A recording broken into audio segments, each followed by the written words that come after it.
Bismillahirrahmanirrahim. Assalamualaikum warahmatullahi wabarakatuh.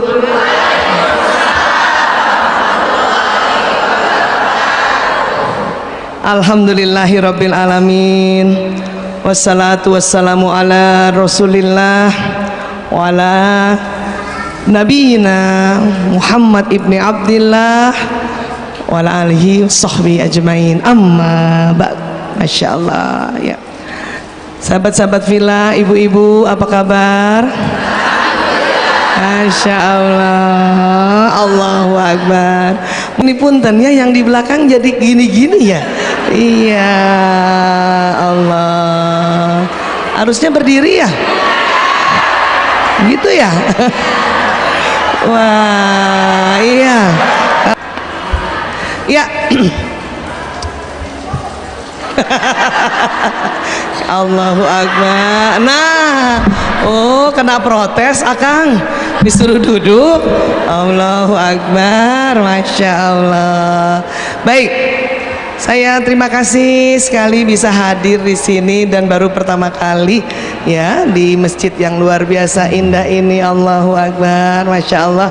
Dan kemudian teman-teman memilihkan kami judul yang cukup sakit mental nih ya. Sosmed bikin sakit mental. Udah mulai terasa? Sudah mulai terasa? Sosmed bikin cemas, sosmed bikin khawatir, sosmed bikin depresi. Sudah mulai terasa? Udah mulai gejala-gejala ya? Masya Allah ya. Baik, namun sebelumnya saya ingin menyampaikan salam hormat untuk kita semua dari suami saya. Beliau tidak bisa hadir mendampingi saya, tetapi saya perlu menyampaikan karena mereka tadi malam sudah bilang sampaikan sama jamaah salam hormat, siap ya. Pakai ini lebih enak.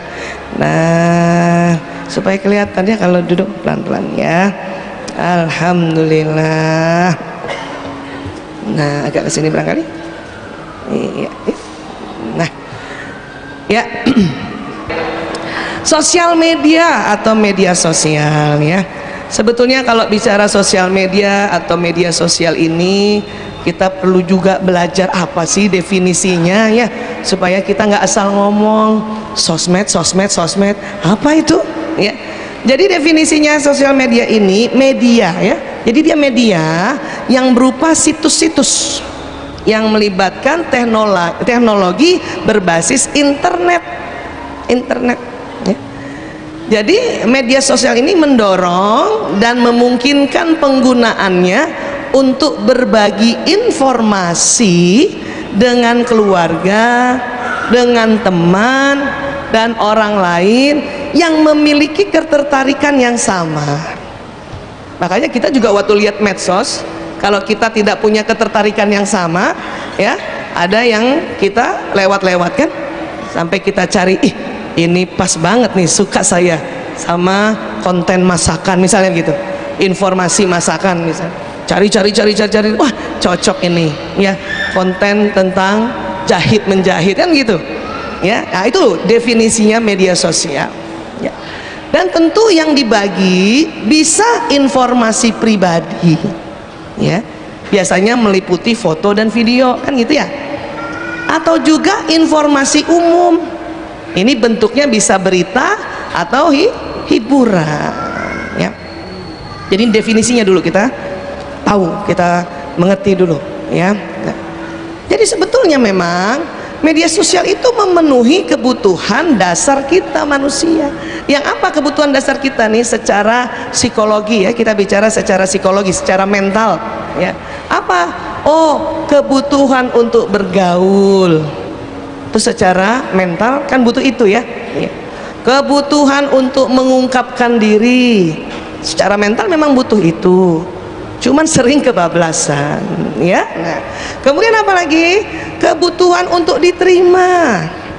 Cuman ini tadi nih, kalau kebablasan, kalau berlebihan, kadang sering kita memberikan berita yang berbohong, berita yang lebay, ya, bukan mobil kita tuh, mobil Ford bagus banget, kita foto depan situ.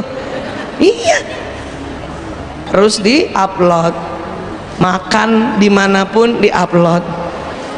Saya kadang suka heran, kok gitu ya. Memang tidak semuanya begini, tidak semuanya, tergantung umurnya, tergantung lahirnya kapan. Sekarang saya mau tanya, ya, pernah dengar istilah-istilah 5 generasi? Ada namanya generasi baby boomer. Ada di sini yang lahir tahun 46 sampai 64, coba angkat tangan. Alhamdulillah, alhamdulillah Ibu, terima kasih ya, Ibu di usia seperti itu mau terus ikut taklim. Wah, luar biasa. Kalau di Jakarta Bu sudah mulai punah yang baby boomer ini. Ya, sekarang yang lahirnya 65 sampai 79. Ini generasi X sama kayak saya 68 lahir. Alhamdulillah masih banyak ya. Alhamdulillah ya Allah. Udah jadi uti, udah jadi oma, udah jadi nin, belum? Belum. Oh, yang baby boomer yang sudah ya. Iya, alhamdulillah, luar biasa. Sekarang yang lahirnya, nah ini tahun 80-an ini sampai 95, tambah banyak lagi ya Allah. Inilah yang disebut generasi Y atau milenial. Masya Allah. Generasi milenial sekarang sudah mulai ada banyak menjadi keluarga, ya. Ada banyak juga menjadi, ya, sudah masuk jadi pimpinan-pimpinan. Itu milenial. Ya. Sekarang yang lahirnya 96 sampai ya 2006 yang 96. Inilah yang disebut generasi Z, Gen Z. Masya Allah, alhamdulillah. Oh, masih cantik-cantik gitu. Unyu-unyu, belum berkeluarga sayang? Belum? Udah juga, tapi ada yang belum. Iya. Terima kasih juga buat teman-teman, sahabat-sahabat Villa yang belum berkeluarga tapi senang ikut taklim, senang ikut seminar parenting. Masya Allah, untuk persiapan ya, insya Allah ya. Iya, dan tentunya yang lahir berikutnya adalah generasi Alpha. Sampai kapan itu? 2025 nanti tahun depan. Yang lahir 2026 generasi apa Bu Aisyah? Para ahli demografi mempersiapkan namanya seperti abjad Latin, setelah alfa, beta, ya. Nah, dan seterusnya dan seterusnya. Sekarang ya generasi ini. Baby boomer biasanya punya anak gen Y, ya. Gen X punya anak gen Z. Milenial punya anak generasi alfa, atau nanti kalau sudah menikah baru punya anak 2006 nanti punya anaknya generasi ya beta, ya. Dan yang mulai akrab dengan media sosial itu dimulai di generasi milenial. Saya termasuk X nih. Jadi kadang kalau ada tim saya yang masih muda-muda, setiap diajak makan, ya, datang menunya difoto dulu. Saya tuh heran ya, kenapa difoto?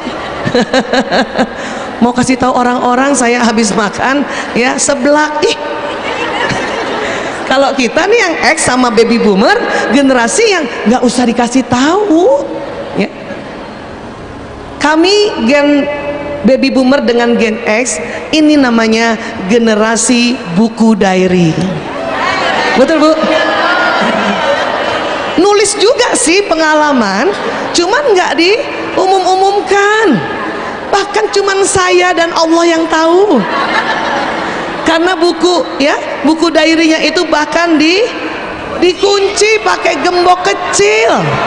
Ya nggak Bu? Masih ingat Bu? Cari buku diary-nya yang warna-warni, wangi, Masya Allah. Gemboknya kecil, kadang lupa taruh kuncinya, panik banget.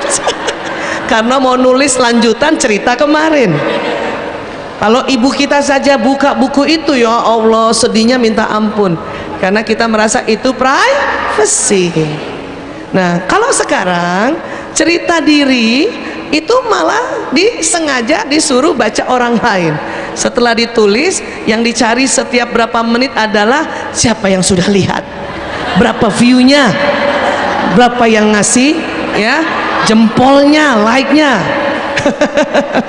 Tapi itulah perbedaan. Walaupun sebetulnya kebutuhan utamanya, kebutuhan dasarnya ya ini, kebutuhan untuk bergaul, kebutuhan mengungkapkan diri, dan kebutuhan untuk diterima. Sosial media banyak kegunaannya, banyak. Apalagi buat kita perempuan ini, ya, dengan adanya sosial media yang berbasis teknologi digital itu memudahkan. Walaupun di rumah bisa banyak mendapat informasi, bisa belajar, bisa ikut taklim, banyak, bahkan bisa berbisnis. Siapa punya bisnis online yang hadir hari ini? Coba katakan.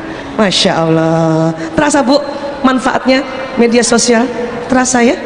Kalau kita bisnis biasa, kalau buka toko di Bandung mungkin cuman yang beli warga Bandung dan sekitarnya ya. Tapi kalau kita bisnisnya di media sosial, bisa orang Papua yang beli ya Bu, bisa orang Medan yang beli, bahkan bisa juga orang di luar negeri yang beli. Jadi memang banyak manfaatnya. Yang membuat sakit mental itu yang bersosial media berlebihan. Ya. Apanya yang bikin sakit mental itu? Karena ada sebuah istilah yang kita sebut FOMO. Apa Bu? Ya, hati-hati jangan homo, bukan ya. Fanta, fear of missing out. FOMO. Apa itu FOMO? FOMO ini suatu kondisi di mana seseorang takut dikatakan tidak update. Ketinggalan lu, tidak update, masa nggak tahu sih ya, jadinya gitu ya. Jadi takut tidak dianggap tidak update, tidak gaul, takut ketinggalan berita yang sedang santer. Ini namanya fenomena gejala fear of missing out, FOMO. Apakah FOMO itu baru saja? Enggak, dulu juga begitu. Saya ingat dulu waktu SMP SMA ya, di masa remaja itu kita selalu ingin dianggap menjadi orang pertama yang menyampaikan berita. Dengar beritanya dari Dunia Dalam Berita. Ya nggak masih ya, malam. Yang seneng radio, habis sholat subuh dengar dulu radio. Ya, tergantung. Kalau kita di Jakarta El Sinta, ya. Kalau yang agak gaulan dikit Prambors. Kalau di Bandung apa Bu? Radio apa? Ya kan? Dengerin dulu. Untuk pas nanti sampai di sekolah sebelum bel kita cerita tuh. Ya. Dulu saya ingat Prambors itu punya program catatan si boy. Pernah dengar ya? Cerita lah saya tuh. Tahu nggak tadi malam itu ya Mas Boy Emon, gitu-gitulah.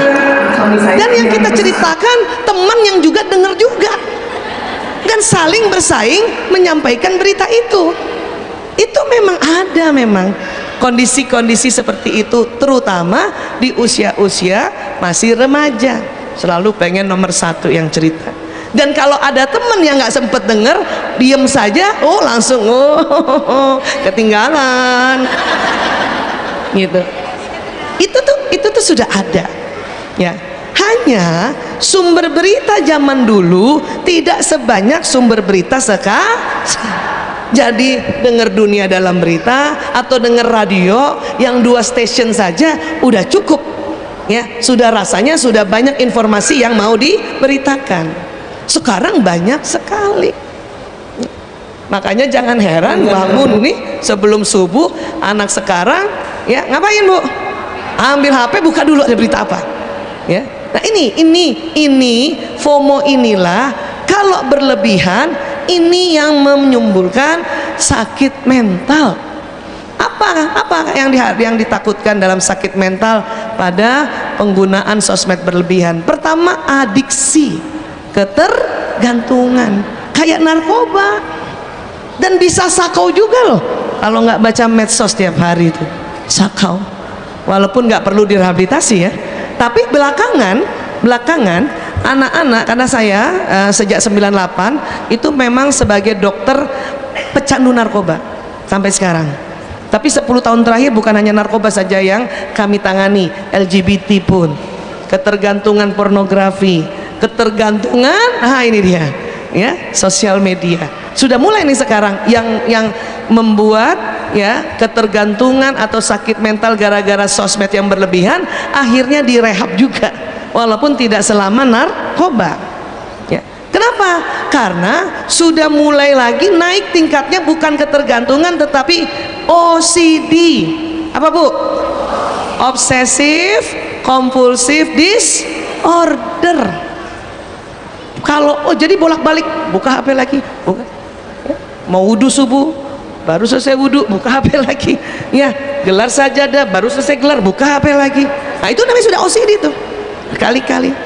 Atau OCD yang dalam bentuk bukan yang kaitannya dengan gawe atau gadget ya, sering tuh ada orang ngecek pintu, kunci pintu berkali-kali. Kalau lebih 5 kali ngecek pintu dalam waktu yang mepet-mepet, itu hati-hati, sudah mulai masuk kategori OCD nih ya, Obsessive Compulsive Disorder. Satu, kekhawatiran ya, ketidakamanan, makanya ngecek lagi. Atau cuci tangan berulang-ulang. Memang kita tuh sempat OCD tuh waktu ya COVID ya, cuci tangan. Nah yang kaitannya dengan media sosial, OCD-nya selalu ya buka HP lagi. Padahal ini kan harusnya ya kita simpan dulu, pagi-pagi subuh nggak usah dulu buka ya, kita sholat subuh dulu, tenang-tenang dulu, bahkan mungkin mandi dulu dan sebagainya. Itu bisa begitu, harusnya. Hanya saya bisa paham, mungkin kalau itu kejadiannya sama saya yang generasi X dan baby boomer mungkin bisa kayak gitu. Tapi sudah yang milenial, Gen Z, ini susah. Kenapa? Karena generasi milenial ya, Y, Gen Z dan Alpha ini memang generasi yang ya nggak bisa jauh dari gadget. Memang mereka lahir ketika gadget dan teknologi sudah berkembang pesat. Kalau saya generasi X itu tadi yang 60-an 70-an, dan ibu-ibu yang baby boomer generasi surat kabar. Iya, lahir surat kabar udah ada gitu kan Bu. Iya, koran juga cuman muncul sehari 2 kali ya, harian pagi dan harian sore. Kejadian kebakaran pagi baru tahu sore, kebakaran malam baru tahu pagi. Maka kadang suka telat-telat, cuman jadi tetap tenang. Kalau sekarang baru juga kebakaran di satu tempat, nggak ada 1 menit beritanya sudah kemana-mana, bahkan sering dibumbu-bumbuin. Nah itu lagi yang nanti akhirnya kita bisa sakit mental lagi. Kenapa? Karena ya selain adiksi OCD, dampak sakit mental dari sosmed yang berlebihan apa? Ini dia, depresi. Apa itu depresi Bu Aisyah? Depresi ini teman-teman, sedih yang berkepanjangan, kadang lebih 2 minggu, dan sudah mulai ada ide mencelakakan diri sendiri. Kalau bahasa kedokteran mentalnya suicide ya. Sudah mulai nanti cirinya ya bentur-benturkan kepala di tembok kah ya, dibantal. Kalau dibantal masih mending, di tembok. Mulai ini tangannya pukul-pukul kepala gitu. Itu sudah mulai masuk depresi tuh, walaupun depresinya mungkin depresi menengah. Atau mulai berpikiran percuma saya hidup, lebih baik saya mati. Maka otaknya itu udah ya macam-macam nih ya, tali, gantungan ya. Dan bahkan ada yang sudah mulai ambil senjata ambil pisau, digores-goreskan di tangannya nih, di bagian nadi ini. Itu namanya depresi berat. Bisa karena ini, bisa karena media sosial, atau istilahnya bisa karena gadget atau gawai. Nauzubillah min zalik. Maka sebetulnya yang diharapkan itu adalah kita bijak ya. Bijak apa Bu Aisyah? Ya bijak menggunakan media sosial ya. Apa bijaknya? Nomor satu nih, bijak berkomentar. Aduh ini nih ya, saya itu jarang baca komentarnya netizen. Kenapa? yang tadinya cuma mau buka media sosial 10 menit itu bisa jadi 3 jam karena terus ya. Kadang mereka bertengkar di situ, kita langsung ngikutin, aduh ya. Maka kita bijak berkomentar. Kenapa? Karena hati-hati, komentar ini bisa kita tarik dan terjadi pada diri kita. Kenapa Bu Aisyah? Nanti ya, nanti agak di ending saya kasih lihat. Setiap yang diucapkan akan datang, itu termasuk yang diucapkan dalam bentuk tulisan, kita akan tarik gitu. Maka hati-hati, bijaklah berkomentar ya. Buat teman-teman yang punya media sosial dapat komentar jelek dari netizen ya, tetaplah tenang walaupun kesal ya. Bikin diri kita pas dengarkan rasanya kesal, marah, segera istighfar, astagfirullahaladzim, astagfirullahaladzim.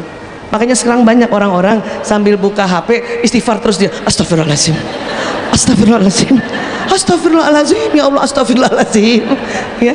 Itu jauh lebih baik daripada waktu kita buka HP, lihat media sosial kita, baca komentar, kita marah ya. Asem nih, asem, nggak tahu diri nih, kurang ajar. Emang enak Bu, udah ngomong sendiri, marah-marah sendiri. Ah, ini sudah mulai nih, sudah mulai bikin sakit mental ya. Karena apa? Kalau kita mengikuti komen-komen negatif daripada orang-orang yang berkomentar ya, ini kacau, kita punya otak, punya emosi ya. Nanti kita lihat apa bahayanya. Baik, apalagi yang diminta? Bijak menulis dan men-share berita. Kalau baru tahu, belum tahu juga ini asli atau tidak, palsu atau tidak, itu jangan cepat-cepat di-share. Apalagi paling sering share-nya kemana Bu? WA grup. Sabar, tar dulu, ini bener gak nih gitu ya. Dan bijaklah penggunaan waktunya nih untuk diri sendiri. Ini nih penting, latihan untuk bijak. 3 ini aja, maka insya Allah kita bermedia sosial tidak berlebihan. Insya Allah ya, kita tetap sehat. Tahu arti sehat atau singkatan sehat Ibu? Sehat itu singkatan dari senang hati ya, sehat. Jadi kalau Ibu hari ini ada yang datang sedang influenza tapi hatinya senang, tetap sehat ya. Apa kabar Bu? Sehat? Iya. Lah Ibu influenza? Iya Bu Aisyah, ini tuh biasa mah influenza, yang penting hati senang, berarti sehat. Karena sakit juga itu singkatan. Sakit apa singkatannya? Salah kita. Jadi kalau kita merasa iya saya sakit, salah Ibu. Salah kita. Mungkin kurang tidur, mungkin kurang minum, mungkin kurang makan ya, mungkin kurang gerak, kan salah kita. Kalau kurang uang mah nomor 15. Kita uang pas-pasan asal senang hati, sehat juga tuh Ibu ya, Masya Allah ya.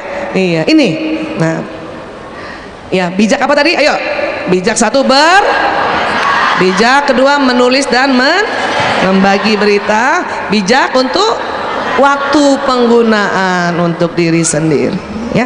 Ini nih aman nih ya. Namun perlu juga kita fahami, memang saat ini dunia ya, teknologinya sedang semakin canggih sehingga membuat perubahan besar di dunia ini. Tapi perubahan-perubahan di dunia bukan sekarang saja. Dulu, wah kita nostalgia boleh. Zaman era alfabet ditemukan A, B, C, D, E dan sebagainya, itu juga berantem antara generasi tua dan generasi muda. Ini kan luar biasa, udah lama banget. Para filsuf atau generasi tua berspekulasi bahwa komunikasi dengan cara baru ini akan berpengaruh negatif terhadap daya ingat manusia. Jadi dulu Bu, budaya komunikasi zaman dulu itu lisan. Orang kalau ketemu ngomong, anak-anak ketemu anak-anak ngomong, anak muda ketemu orang tua juga bicara, orang tua ketemu anak muda ngomong. Komunikasinya budaya lisan. Tapi waktu ditemukan ABCD ini, yang dirangkaikan akhirnya jadi kata dirangkaikan jadi kalimat, akhirnya berubah menjadi budaya tulisan ya, tulisan. Dan tulisannya itu ya, bukan di kertas di awal-awal, di batu, di batu. Jadi mulai tuh anak mudanya kalau ketemu orang dewasa begini dia. Sama nggak sama sekarang? Ya, ini baca cerita di batu. Nih contohnya kayak gini.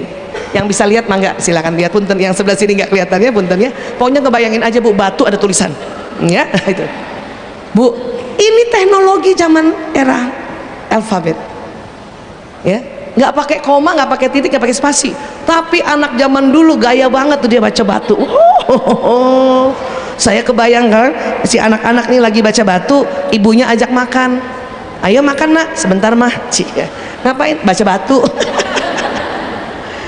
Paham ya? Bahkan ya, Plato pernah belajar sejarah, pernah dengar ada filsuf namanya Plato. Plato ini lahir di abad keempat sebelum Masehi.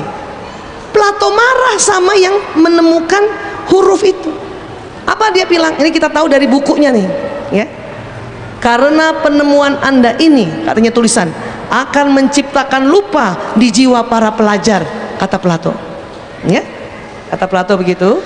Sebab mereka tidak akan menggunakan ingatan mereka, mereka akan mempercayai huruf-huruf yang ditulis di luar dan tidak mengingat sendiri, kata Plato. Dia marah sama yang menemukan abjad itu. Tapi berikutnya apa? Plato juga belajar abjad. Dia merangkai kata, merangkai kalimat. Akhirnya apa? Kerjanya nulis buku terus. Itu Plato. Ya, itu Plato. Untung Plato bisa menulis. Makanya dia tulis. Dan apa yang dipikirkannya waktu abad keempat sebelum Masehi itu, sampai sekarang kita bisa tahu karena apa yang dipikirkannya dia tulis. Kalau dia tidak tulis, hanya ada di otak saja, maka sewaktu dia meninggal, kemudian dikuburkan, otaknya hancur bersama tanah, ya. Apakah idenya bisa kita tahu sampai sekarang? Abad keempat sebelum Masehi loh. Ya. Makanya itulah keuntungannya teknologi menulis. Memang tidak disimpan semua di otak, dia tulis, agar pada saat kita meninggal, apa ide kita, apa kita punya saran, apa kita punya pengalaman tertulis di buku, ini masih bisa ya dibaca oleh turun temurun. Bisa paham Ibu? Jadi tulisan gini aja dulu juga berantem. Tapi kan Bu Aisyah itu nggak ada dampak sakit mentalnya, nggak ada bahayanya. Siapa bilang? Kan tulisnya di buku, di batu, bukan di buku, di batu. Kalau dia kesel batunya dia lempar ke kepala, bahaya juga kan, sakit mental juga itu.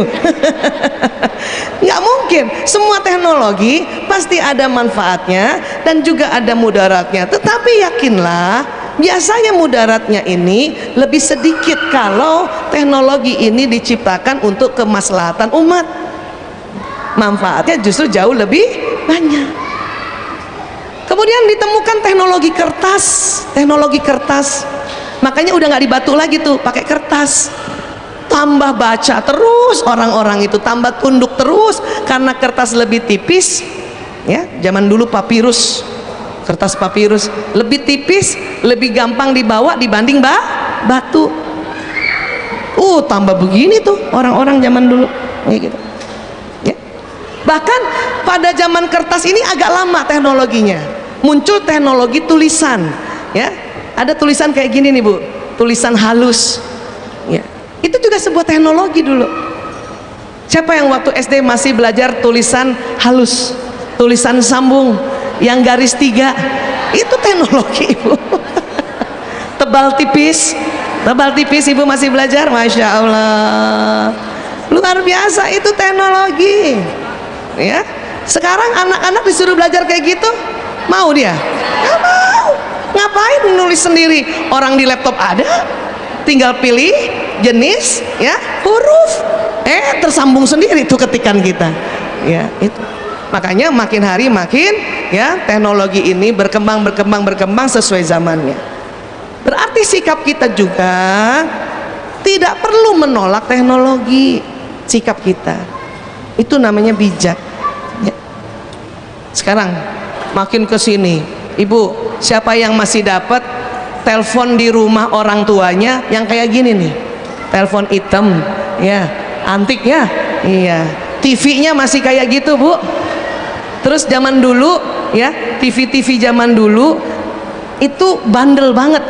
TV zaman dulu tuh bandel bu, dia kalau rusak dipukul jadi betul. Siapa masih dapat itu bu? Baby boomer generasi X tapi dapat. Saya pernah lihat Dunia Dalam Berita, Tuti Aditama tuh tahu, dengar pernah? Sambas, ingat ya, Anita Rahman goyang-goyang dia. Terus saya teriak, ibu saya di dapur, ibu TV-nya goyang-goyang. Dari dapur ibu saya bilang, pukul nak, pukul atasnya nak, pukul pakai bener. Walaupun tidak langsung diam, pelan-pelan dulu. Dari gini. Ibu masih goyang, kata ibu saya dari dapur. Pinggirnya nak, sampingnya dipukul. Pak, iya. 2 kali dipukul jadi betul. Allahu Akbar. Itu memang teknologi zaman dulu itu bandel itu artinya kuat ya, kokoh gitu. Masih dapat. Terus permainan tahun 77 nih, Atari. Siapa masih dapat? Kita nostalgia aja dulu deh ya. Terus ya, masih ingat nggak dulu ada telepon umum, kuartel. Ini juga sering bikin sakit mental. Kenapa? Udah antriannya panjang tuh, orang nggak berhenti. Yang ngantri juga kesel, marah-marah kan kita. Bahkan ada yang berani apa? Kacanya di pop. Sakit mental juga. Jadi semua teknologi bisa bikin sakit. Nah, mulailah ada salah satu karyawan dari merek Motorola tahun 73, namanya Martin Cooper. Inilah Martin Cooper yang menciptakan telepon genggam. Siapa yang punya bapaknya telepon genggam sebesar batu bata? Ada, Bapak. Ibu juga. Ya, itu Martin Cooper yang bikin nih orangnya tuh. Ya. Tahun 73. Itu HP sama tuh, mereknya Motorola. Masih ingat, Bu? Wih, kalau ada orang tua udah bawa gitu keren banget itu. Mahalnya minta ampun, ya? Iya. Nah, kemudian apa lagi? Masih ingat pakai pager. Pager, Masya Allah. Itu juga kalau udah bawa pager gaya banget. Titit. Ya. Hubungi rumah, ya Allah. Hubungi rumah, cari lagi telepon wartel, telepon umum. Tapi kok waktu itu keren aja ya Bu ya? Keren juga dan nggak repot kok kayaknya. Sekarang coba anak-anak pakai pager disuruh cari telepon rumah, udah nggak ada, udah repot ya. Masya Allah. HP ya, luar biasa. Mulai bagus nanti ada tahun 89 itu communicator, keren banget itu ya. Masih ingat komputernya Ibu? Tulisannya hijau semua, disketnya gede. Nah, kadang dipasang tulisannya DOS, sintaks error. Nih kita mau nostalgia aja dulu nih ya, maaf ya yang Gen Z ya nggak lihat ginian ya. Permainan kita apa dulu Bu? Permainan kita ya, dulu ada permainan asik yang bentuknya bukan digital. Apa? Congklak ya, catur, untung masih ada. Karangbol masih ada, karangbol sekarang. Iya, permainan halma, monopoli, bekel. Tahu, masih ingat Ibu bekel? Ngambil 1, 2, 3, 4, kalau udah semua apa? Hah? Sin, pin, roh, masih ingat? Itu iseng banget, dia dibalik. Ini yang permainan non digital atau permainan yang tidak pakai teknologi digital ya. Tapi yang sudah mulai pakai teknologi tapi dulu bukan digital, namanya analog, masih ingat nggak ya? Masih ingatkah kita punya mainan ini, Game Watch? game watch Bu, gaya tuh, Masya Allah. Dindong, dapat tuh, siapa yang masih main gitu? Banyak juga keluarga yang tidak mampu beli game watch, makanya game watchnya itu disewain. Tuh anak kecil ngantri, temennya main game watch, temennya menang terus, dia lama banget, udah mulai tuh ya, sambil nunggu dia main-mainin batu ya, dilempar-lemparin batu, udah mulai sakit mental tuh. PlayStation, Masya Allah. Siapa dulu di sekolahnya punya ada ikut ekskul ngetik? Keren banget ya Bu, 10 jari. Wow, bawa mesin tik bangga banget Bu, Masya Allah. Keren, nggak lihat tangannya. Masya Allah. Saya SMP juga ekskulnya ngetik, bangga banget tuh ya. Lebih milih ngetik daripada masak. Tapi sekarang masih ada tuh mesin ketik itu. Hah? Ada di rumah. Simpen Bu, simpen. Kenang-kenangan, ceritain sama cucu. Nih lihat nih dulu nih, ya, Uti pakai gini, ngetik 10 jari, ya. Kadang nggak lihat tiba-tiba tangannya jatuh di sela-sela tadi. Sela-sela tuts. Ini punten Gen Z ya, maaf ya, saya sengaja ini gembirakan generasi kami. Untuk nostalgia. Allahu Akbar, Masya Allah. Jadi teknologi memang berkembang, indah pada masanya, asal tidak berlebihan. Bermasalah juga kah dulu? Iya juga, karena berlebihan. Kalau ibu-ibu marahin anak gara-gara bermain, itu sejak zaman dulu kala sudah. Bukan masalah gadget doang, kita main galasin aja dimarahin ya, kita main ya congklak aja dimarahin karena sampai maghrib ya. Main tali juga dimarahin karena sampai isya. Jadi kalau ibu-ibu marahin anaknya gara-gara bermain, sebetulnya bukan masalah konten permainannya, apa? Waktu. Karena sampai maghrib sampai isya kan gitu ya Bu ya. Iya. Oke, sekarang kalau gitu bagaimana Bu Aisyah untuk ya mensiasati ini semua selain tadi bijak terhadap 3 hal tadi ya. Izinkan saya bercerita dari sisi ilmu neuroparenting, pola pengasuhan yang berdasarkan otak ya. Ini otak, coba pegang dulu kepalanya Bu. Iya, ada otaknya? Alhamdulillah. Takut lupa. Banyak manusia lupa kalau punya otak. Anak sekolah baru ingat punya otak kalau mau ujian.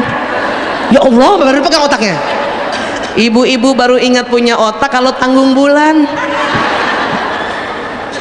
Ada apa Bu Aisyah di otak itu? Allah ciptakan otak, ada otak besar, ada otak kecil. Dan luar biasanya terbelah dua, memang terbelah dua ya. Terbelahnya persis garis hidung ke atas. Coba rasakan begini, naik garis hidung naik ke atas ya, terus rasakan terbelah betul di situ tuh ya. Jadi segaris dengan garis hidung, tidak ada kaitannya dengan belah rambut pinggir. Jangan merasa ya Allah saya kecil sebelah, nggak gitu ya. Dia terbelah persis garis hidung ke atas. Ada gunanya Bu Aisyah itu otak kanan otak kiri, ada ternyata. Di dalamnya ada apa? Di dalamnya ada sel otak, jumlahnya 100 miliar. Kata para ahli, satu sel otak ini kerjanya kayak satu komputer yang tercanggih di zamannya. Kalau satu sel otak yang namanya neuron kayak satu komputer, di otak kita ada 100 miliar neuron, berarti diumpamakan ada berapa komputer di otak kita? 100 kurang lebihnya. Yang lahir 50-an juga 100 miliar, yang lahir 60-an juga 100 miliar, 70 begitu, 80 dan seterusnya, tetap 100 miliar. Tapi yang membedakan adalah otak anak sekarang lebih canggih, lebih sophisticated. Apa canggihnya Bu Aisyah? Ini satu komputer atau satu neuron di otak anak sekarang mampu menyimpan data-data lebih banyak dari otak kita nih Bu. Terus terang ya, anak-anak kita tuh canggih. Maka supaya mereka juga tidak sakit mental dari awal, tolong stop untuk melabel jelek ya. Karena masih sering kita dengar orang tua bilang, ih generasi mecin. Bukan, yang mecin tuh kami yang lahir 50-60. Masih ingat gak ibu?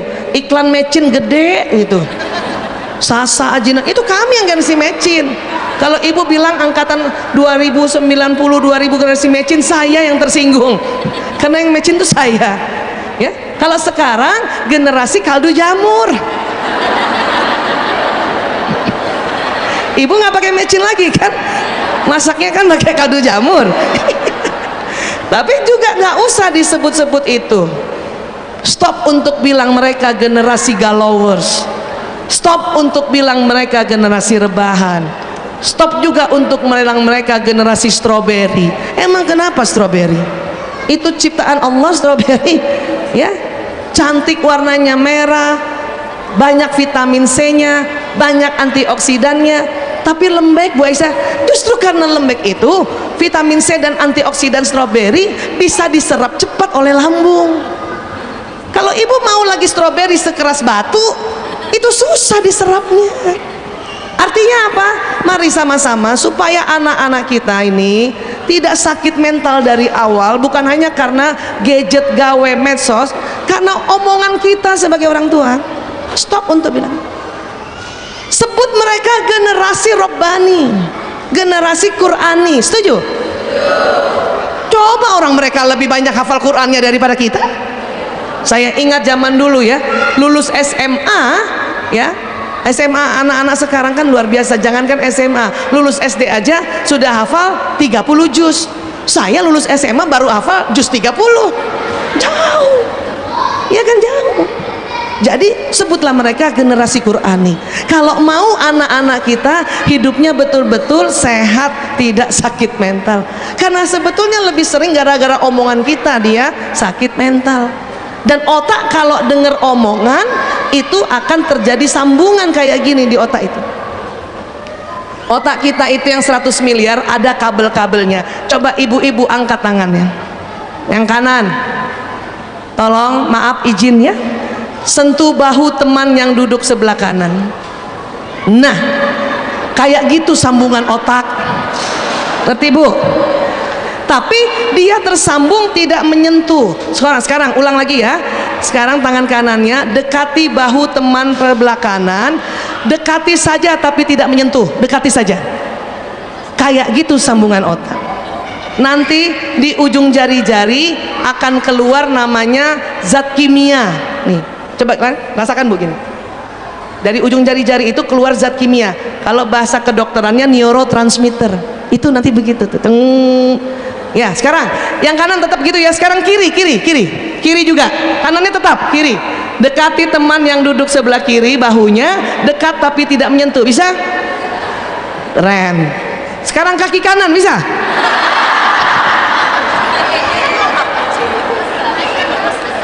Bu, sambungan otak kita itu ya, satu neuron bisa 20.000, Masya Allah. Kita udah 2 aja udah jelek muka kita, apa kaki apalagi sudah. Ya, jadi sambungannya itu luar biasa. Kadang dari depan bisa tersambung di belakang, itu di otak kita ya. Dan keluarnya lem dari ya sambungan ini itu tergantung 3 faktor: nutrisi, situasi, emosi. Apa Bu? Maka kadang sekolahnya sama, kelasnya sama, gurunya sama, mata pelajarannya sama, tapi daya tangkap anak bisa beda-beda karena nutrisi, situasi, dan emosi. Inilah pentingnya nutrisi ini halalan thayyiban. Kenapa Bu Aisyah? Allahu Akbar. Otak tahu kalau nutrisi ini tidak halal, makanan ini tidak halal. Apakah dapatnya tidak halal? Apakah komposisinya tidak halal?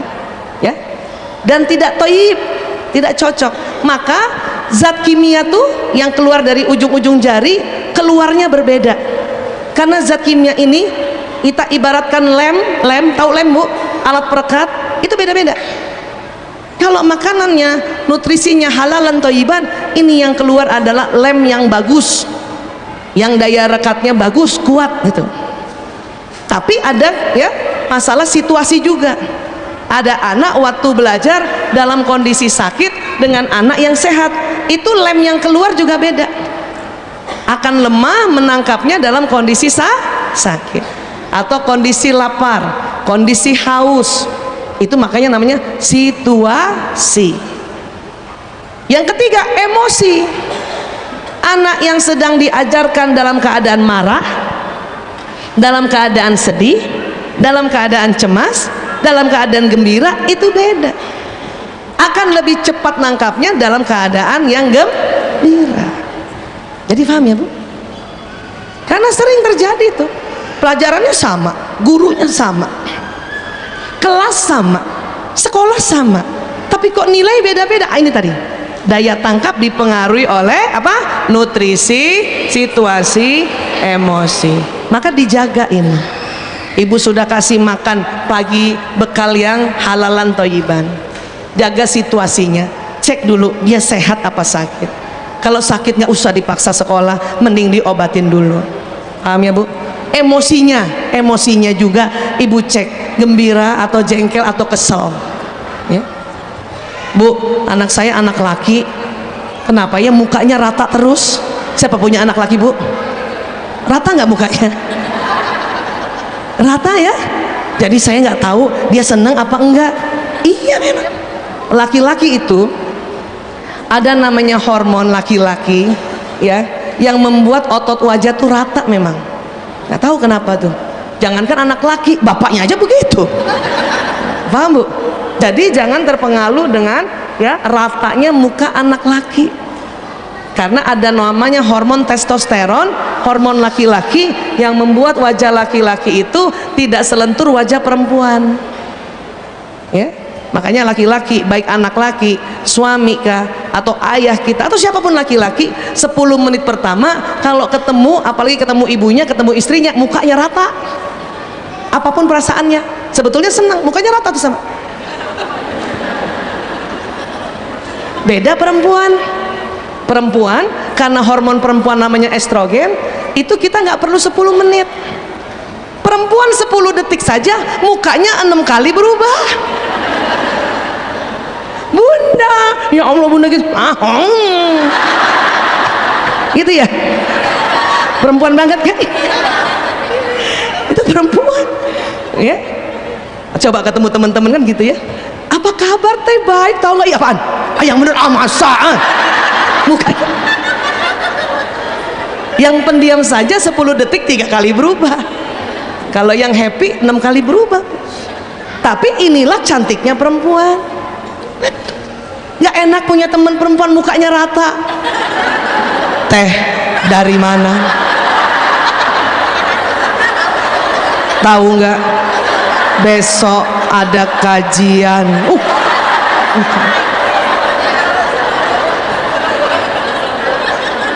Ibu coba tanya suami ibu masing-masing. Tanya, Abi, ayah, papa lebih senang kalau disambut dengan muka, ih Abi, Abi dari mana aja sih? Senang yang begitu? Tanya sama suami itu, senang yang begitu atau senang yang disambut, Abi dari mana? Kenapa baru pulang? Udah gitu lama, kadang-kadang lehernya gue.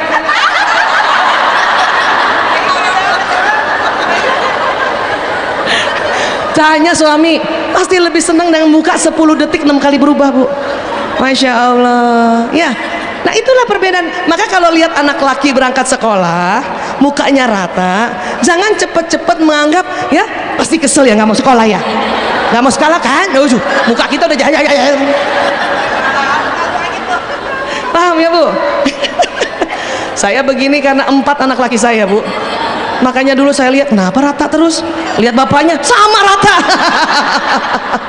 Akhirnya belajar ilmu neuroscience, baru tahu tahun 2006 bahwa memang laki-laki wajahnya rata, dan itulah gantengnya laki-laki.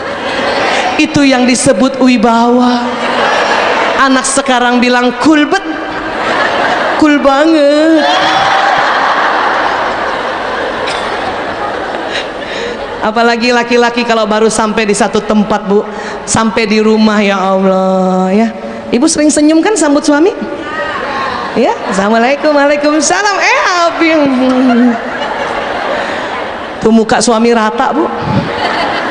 Walaupun sebetulnya mereka senang lihat istrinya senyum, itu ada penelitiannya. Laki-laki senang melihat wanita tersenyum. Apakah itu senyum istrinya, senyum ibunya, senyum anak perempuannya, senyum istri orang lain? Pokoknya perempuan senyum. Maka ibu harus tahu ilmu itu, karena itu ada risetnya di London, Institut Psikiatri London meriset itu. Saya dulu belum ngerti itu, kesal. Risetnya itu baru masuk di Indonesia 2006, nikahnya 92. Senyum sama suami, nggak dibalas senyum, ya. Tadinya udah tahan senyum nih 5 menit nih, karena laki-laki itu dia baru loading setelah 10 menit. Tuh, mukanya diam gitu kan. Assalamualaikum. Kita ayah, udah senyum kan? 5 menit senyum, karena nggak dibalas senyum, mulai menit ke-6 salah sangka. Apa kita mulai berpikir? Paranoid tuh kan, dia nggak suka pulang ke rumah. Menit ke-7 muka kita berubah, langsung senyumnya sebelah doang. Kan agak vokal wanita Bugis tuh. Apa saya bilang sama suami saya ya, nyinyir. Kalau nggak suka pulang, nggak usah pulang. Suami saya bingung, dia siapa yang nggak suka pulang? Itu mukanya gitu, saya wajahnya tuh rata. Suami saya bilang, salah apa lagi saya? Pulang salah, nggak pulang salah. Tapi saya baru ngerti, oh dia bukan tidak suka, dia suka. Tapi itulah gantengnya laki-laki, cool. Sekarang kalau suami saya gitu dalam hati saya, ya Allah dia cool banget.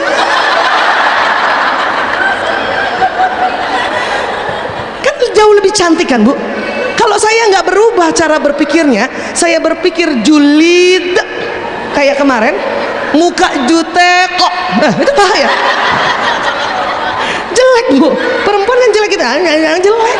Mendingan langsung lihat dia, ya Allah cool bang, itu jauh lebih baik. Paham ya, Bu? Begitu juga, maka kalau menilai anak laki-laki berangkat sekolah dengan muka rata, itu bukan berarti dia tidak suka.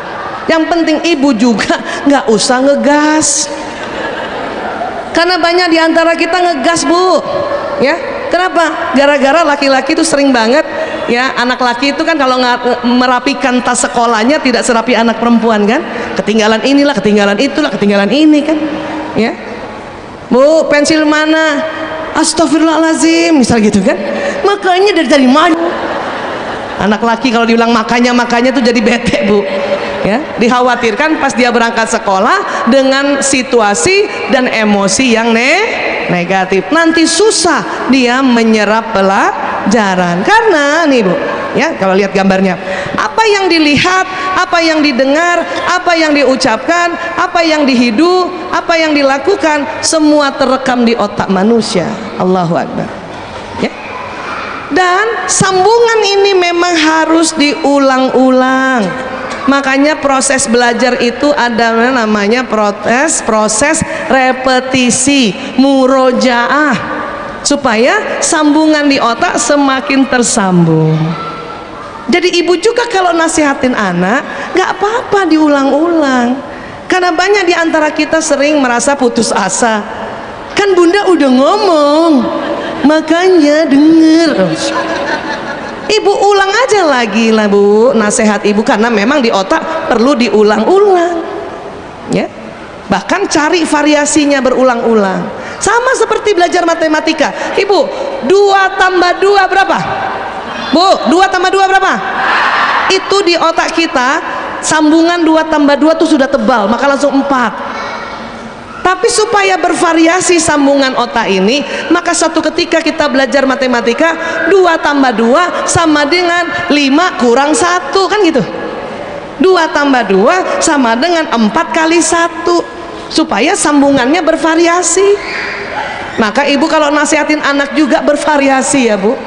Jangan kalimatnya sama itu terus, takutnya anak mulai hafal waktu dipanggil.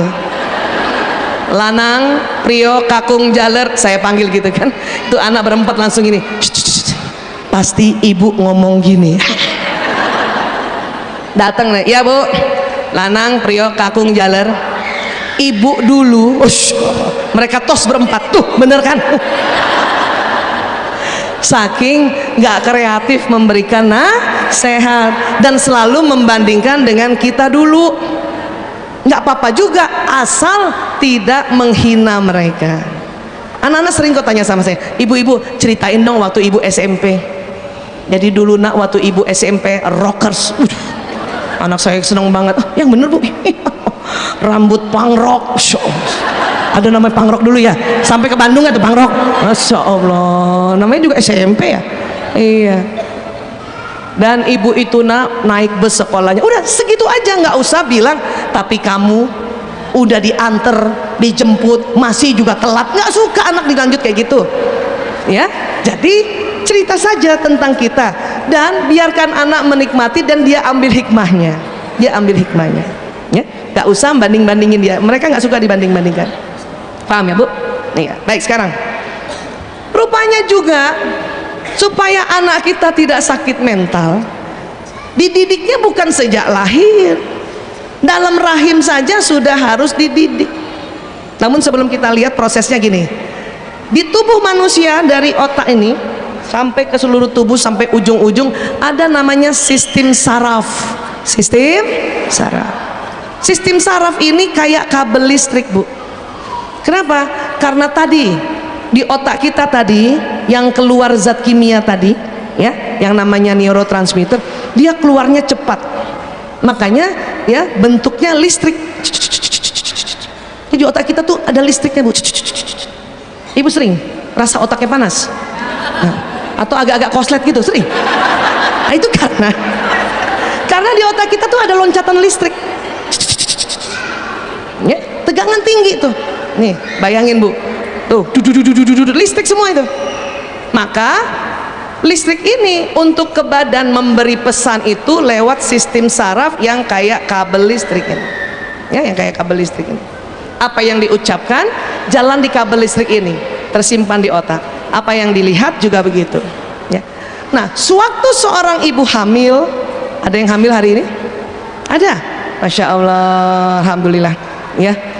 Asik nih pas hamil belajar ini, jadi bisa langsung segera ya menerapkan. Saya udah nggak hamil lagi Bu Aisyah, gampang bu, hamil lagi yang masih bisa. Apa yang dimakan, apa yang diminum oleh ibu masuk ke janin lewat namanya plasenta. Masih ingat pelajaran ini bu? Tidak langsung ke mulut janin, tetapi ke tali pusatnya dan masuknya di puser makanan minuman ibu. Ibu makan kacang hijau akan masuk di pusernya janin sari kacang hijau. Ibu makan cireng, sari cireng dimasuk. Ya, ibu minum masuk di situ. Tapi bukan hanya itu.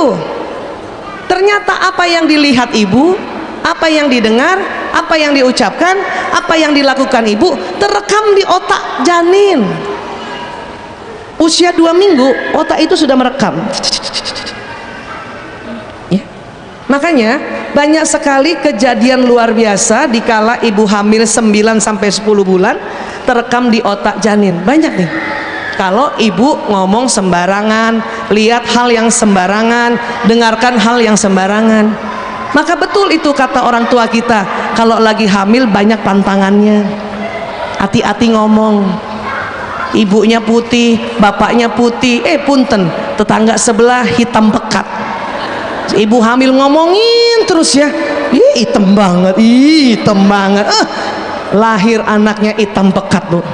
Itu bisa begitu ya. Apakah itu kena tulah Bu Aisyah? Bukan kena tulah. Apa yang diomongin ibu jalan lewat sistem saraf, terekam di otak janin.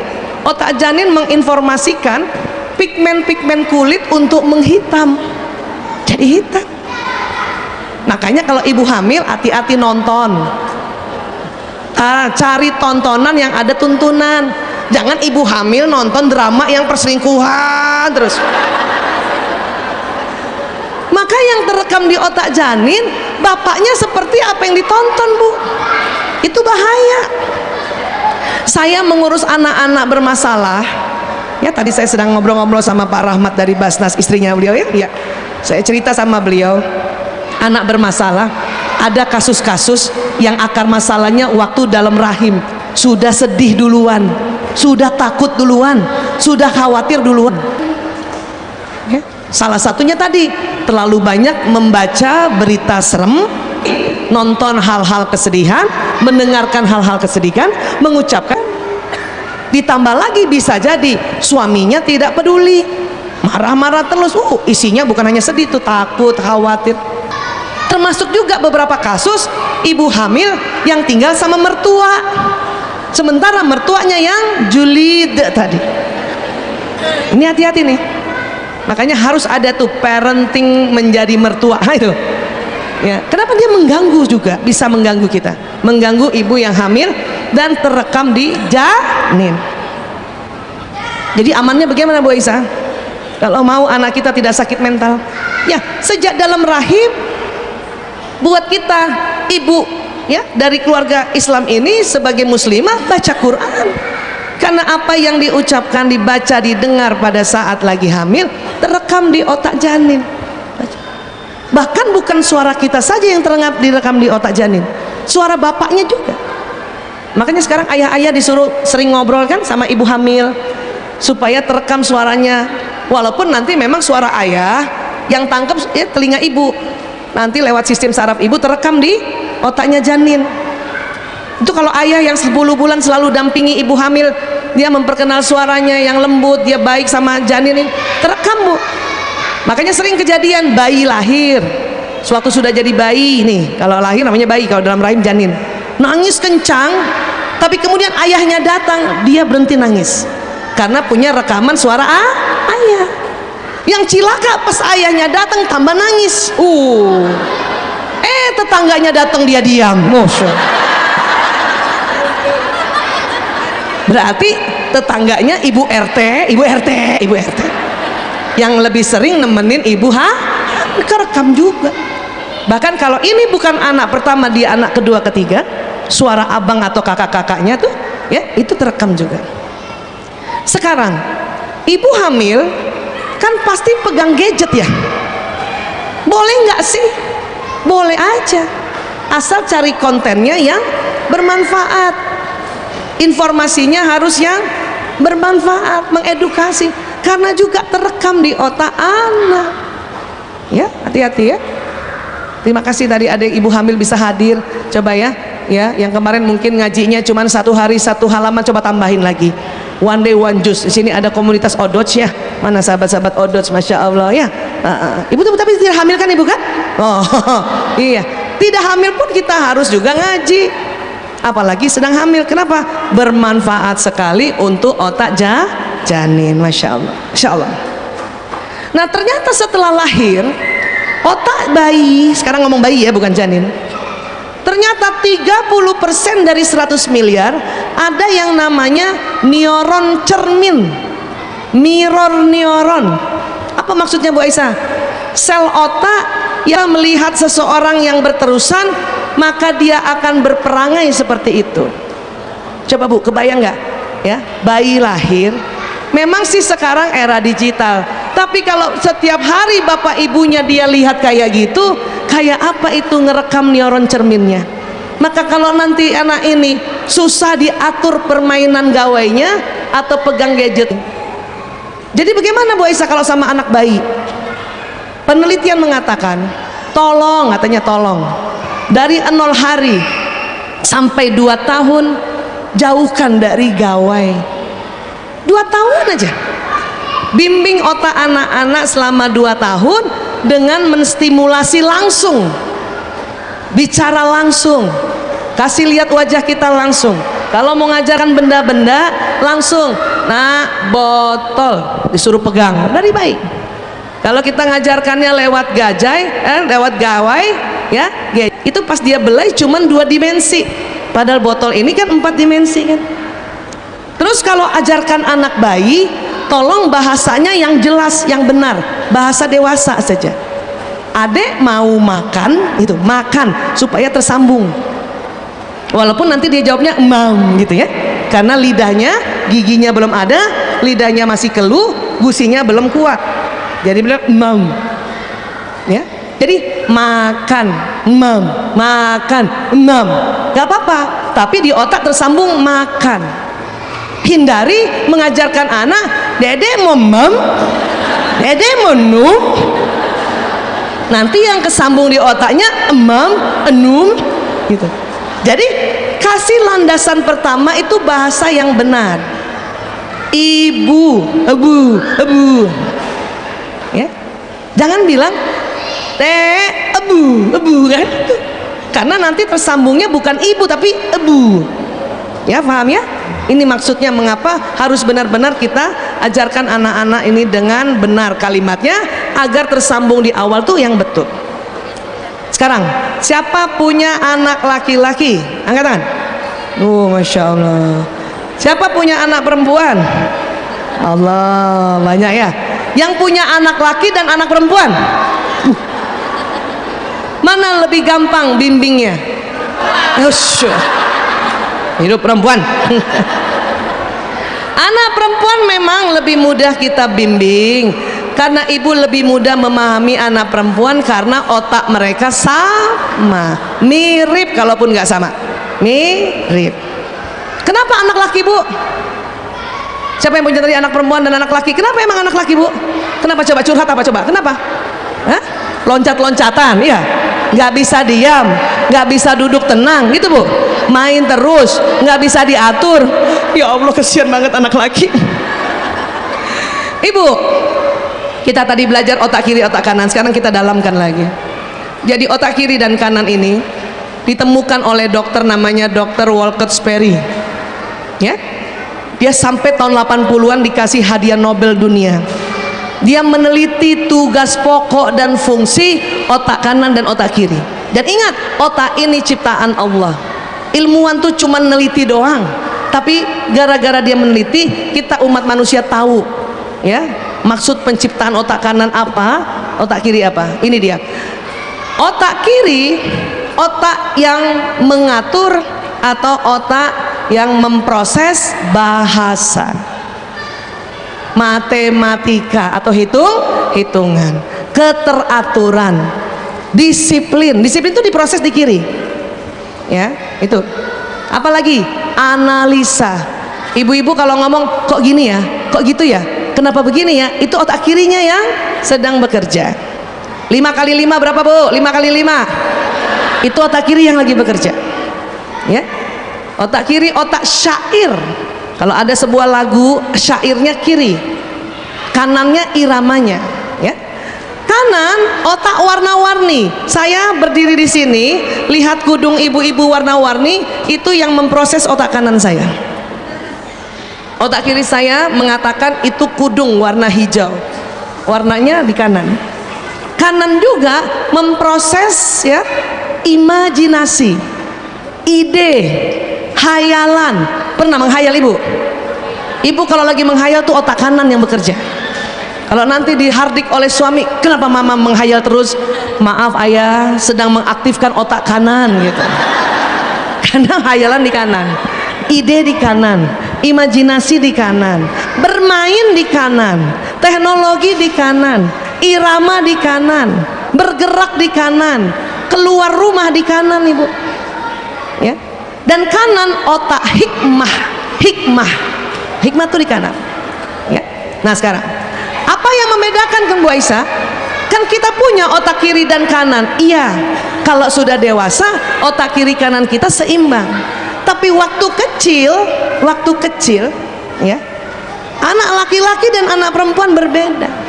Anak perempuan, iya, anak perempuan, Ibu, ingat tadi sambungan otak, ingat gambar itu. Dari lahir perkembangan otak kiri kanannya seimbang. Makanya anak perempuan 0 sampai 5 tahun karena kiri bahasa, kanan permainan, dia juga senang main, tapi juga sudah bisa ngomong, bahkan sudah mengerti warna-warni. Kiri juga bisa memadu-madankan. Itu.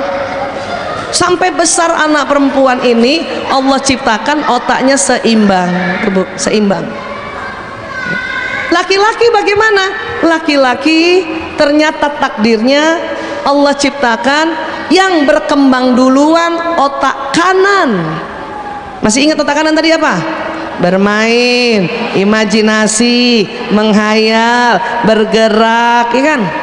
Ya, lari-lari, keluar rumah. Irama ini bisa dari mulut, bisa dari sumbernya benda yang disebut musik, itu kanan memang. Otak hikmah itu laki-laki. Maka masih ingat gak siapa punya anak laki waktu kecil sama adik perempuannya waktu kecil? Adik perempuannya yang umur 3 tahun sudah bisa ngomong, bahkan sudah bisa cari baju padanan. Bunda, aku mau pakai baju pink aja sebab kaos kaki aku pink. Itu anak perempuan. Anak laki bu nggak peduli, mau atasnya pink, bawahnya hijau, kaos kakinya kuning, semakin berwarna semakin senang dia. Yang dia cari malah gambar pahlawan di kaosnya. Itu makanya karena anak laki otak kanan duluan, ibu ajak nonton Spiderman, pulang jadi Spiderman. Ibu ajak nonton Batman, pulang jadi Bat. Itu anak laki, dan itu sudah sangat lazim, wajar. Maka malam ibu harusnya bersyukur, alhamdulillah ya Allah, anakku laki banget. Anak perempuan ibu suruh duduk manis, ibu ajarkan tulisan saja, dia udah ngerti bu, karena otak kiri kanannya anak laki bu, disuruh duduk manis. Itu ada, saya punya suara suka dipakai sama orang-orang di TikTok, cuman 3 detik. Duduk manis, duduk manis, duduk manis. Ya diam, 1, 2, 3, loncatlah. Itu anak laki. Dan anak laki ibu suruh baca dengan kasih tulisan saja atau ada gambar sedikit, tidak semahir anak perempuan. Maka kalau ibu mau perkenalkan tulisan, seumpamanya tulisan bola, bola, bola, itu lebih baik beli bolanya, baru tempel tulisan bola. Buat anak laki itu gampang ngertinya bu. Saya ingat dulu punya anak 4 laki-laki, semua di rumah saya tempel-tempel tuh, kursi, meja. Bahkan supaya anak saya tahu tulisan ibu, dan mereka semua panggil saya Ibu Isa. Ibu Isa, tulis Ibu Isa gede-gede pakai spidol, saya tempel di dada saya. Jalan dari dapur, ruang tamu, tuh anak main di ruang tamu ngeliatin, sehari udah hafal tuh tulisannya Ibu Isa. Itu cara laki-laki, apalagi yang masih 0 sampai 5 tahun, otak kanannya luar biasa. Jangan ibu stop juga, kalaupun dia lari-lari, ingatkan saja ya, hati-hati ya nak larinya, jangan lari-lari, nggak boleh lari, duduk. Oh, kalau seperti itu gaya kita terhadap anak laki, dilarang gerak, dilarang main ya, maka takutnya otak kanannya nggak berkembang. Yang cilaka, pada saatnya nanti dia mahasiswa, sering mogok belajar. Kalau anak laki-laki terlalu dipaksakan otak kiri saja, kanannya kita tidak kasih kesempatan, bosan dia bu, karena kanan harus duluan, supaya di usia 18 tahun ke atas sampai dewasa udah nggak usah kanannya terlalu banyak berkembang, kirinya yang berkembang. Ibu, siapa punya anak laki-laki? Siapa yang ranking 1 waktu SD? Satu ya, anak laki tuh. Siapa yang punya anak perempuan sering ranking 1 sampai 3? Banyak. Karena ranking 1 itu di sekolahan lebih sering adalah otak analisa, otak hitung-hitungan, otak bicara, otak teratur. Anak laki SD mana teratur bu? Telat melulu ya kan, karena dia otak kanan. Nyanyi juga kacau waktu TK. Perempuan otak kiri kanannya udah bagus, antara syair dan irama sama seimbang. Anak laki karena kanannya duluan, iramanya sudah bagus, syair kacau. Perempuan nyanyi tik tik tik bunyi hujan di atas genteng, bagus syair dan irama. Datang anak laki, coba Ahmad nyanyi ni nuni nunan ni nana neng, iramanya bagus, syair kacau. Momona neno tingot angating mondam bem mata temu. Itu anak laki. terus gurunya karena nggak ngerti otak laki yang dimarahin anak laki. Bukan gitu Ahmad. Akhirnya nilai keseniannya jelek, ibunya ambil raport, ya belum belajar tentang otak laki-laki. Tetangganya anaknya perempuan yang suka waktu ngasih lihat raport yang agak-agak bangga gitu. Anak aku. Ibu yang anaknya laki udah C aja udah bagus Bu. Siapa yang dimarahin biasanya? Anak laki. Atau bahkan anak laki waktu TK, temannya yang perempuan sudah mulai senang rapi. Anak laki ngapain? Lari-lari. Suatu ketika si Ahmad lari-lari sama Ali, nggak sengaja ya, anak perempuan nih lagi gambar kena senggol, tercoret lah. Karena anak perempuan otak kiri, otak bicaranya sudah bagus. Apa yang dilakukan anak perempuan? Ngadu. Bu guru, Ahmad nyenggol aku. Ahmad yang nggak tahu apa-apa, yang tadi cuma emang lari sesuai otaknya, tiba-tiba diaduin. Marah nggak dia? Marah. Apa yang dilakukan Ahmad? Mukul. Anak perempuan ngadu lagi, Bu guru aku dipukul. Datang gurunya yang belum belajar otak laki. Siapa yang dimarahin? Ahmad. Apa kata bu guru? Ahmad, kalau di kepolisian kamu kena 2 pasal. Pasal menyenggol dan pasal memukul. Tuh, udah dimarahin tuh. Datang ibunya dijemput, diaduin nggak? Aduh. Ibu punten ibu, Ahmad ini astagfirullahaladzim. Gurunya juga ngasih taunya lebay. Padahal dia nggak lihat prosesnya dan tidak mengerti proses otaknya. Makanya kasihan tuh anak laki Bu. Makanya sering anak laki bermasalah karena kita tidak tahu otaknya. Ini yang saya sedang sosialisasikan melalui namanya neuroparenting, pola pengasuhan berdasarkan kerja otak, supaya anak laki-laki berkembang dengan baik ya. Bukan tidak usah dikasih peraturan, dikasih peraturan, tapi kalau dia loncat sana loncat sini, tolong dimaklumi juga, tolong difahami supaya ibu nggak usah ngegas. Paham sampai sini maksud saya Bu? Iya. Kapan otak laki-laki seimbang? Di atas 18 tahun. Itulah makanya anak laki-laki di atas 18 tahun keren. Siapa yang punya anak laki TK dan SD? Coba angkat tangan. Sabar sampai dia mahasiswa. Kalau ibu mau lihat kerennya anak laki, ya keren anak laki ya Allah. Coba tanya suami ibu tuh, tanya tuh, ayah abi-abi waktu kecil suka main ya, seneng banget ya cerita. Cuman memang belum gadget, masih main tadi tuh gundu, kelereng, tapi tetap main kan? Iya. Ngerti Bu? Perempuan waktu SD jago, ranking 1 bisa, ketua kelas bisa, SMP ketua OSIS bisa, SMA ketua OSIS, karena perempuan seimbang otaknya. Tapi pas mahasiswa, tampuk kepemimpinan di organisasi semua laki-laki, ketua senat laki, ketua BEM laki, yang pimpin demo laki. Kita perempuan mahasiswa kembali fitrah, seksi konsumsi, bendahara finance ya, sekretaris, kalaupun ketua 2 itu bagian finance. Ngerti ya Bu? Maka yang punya anak masih TK, SD laki atau yang SMP sudah sabar, lihat kerennya dia pada saat mahasiswa, karena otaknya kiri dan kanannya sudah mulai seimbang. Bahkan otak laki-laki dewasa pun otak kanannya lebih dominan sedikit dibanding otak kirinya. Untuk apa? Ini untuk persiapan laki-laki untuk bekerja, berkompetisi di luar rumah, menjemput nafkah. Perempuan Allah ciptakan otak kiri kanannya seimbang. Untuk apa? Sesungguhnya wallahu a'lam bishawab, hanya Allah yang tahu. Tapi hikmahnya oleh ilmu otak, karena perempuan dipersiapkan untuk jadi istri, untuk jadi ibu, dan untuk jadi mujahadah. Makanya harus seimbang dari kecil ya Bu. Nah ini yang maksud saya, sehingga kita dari kecil tidak merusak mental anak-anak kita.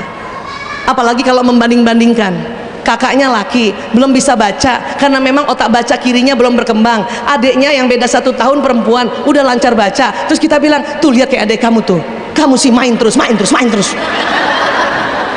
Ibu kan kalau lagi senewan begitu ngomongnya ya, itu anak laki suka bingung, dia salah apa lagi aku.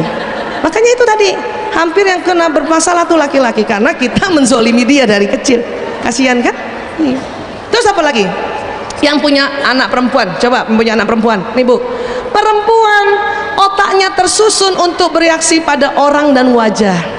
Maka ibu kalau punya anak perempuan dan ingin anak perempuan ibu ambil hatinya, atau anak perempuan merasa bahwa ibu bapaknya memperhatikannya, gampang.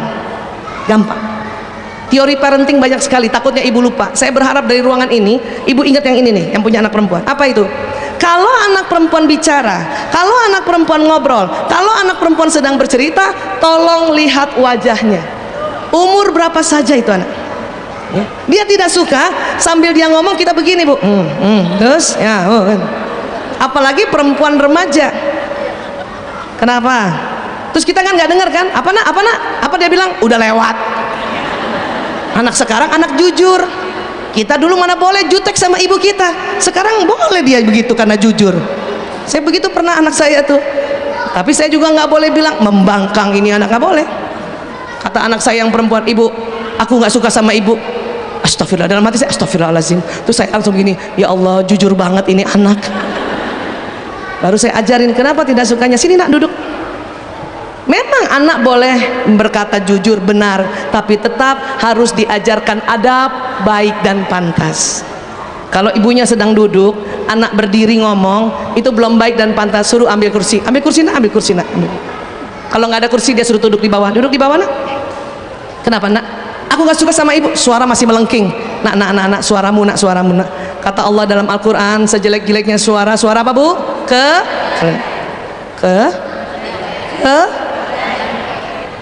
Hati-hati dengan kebalik dengan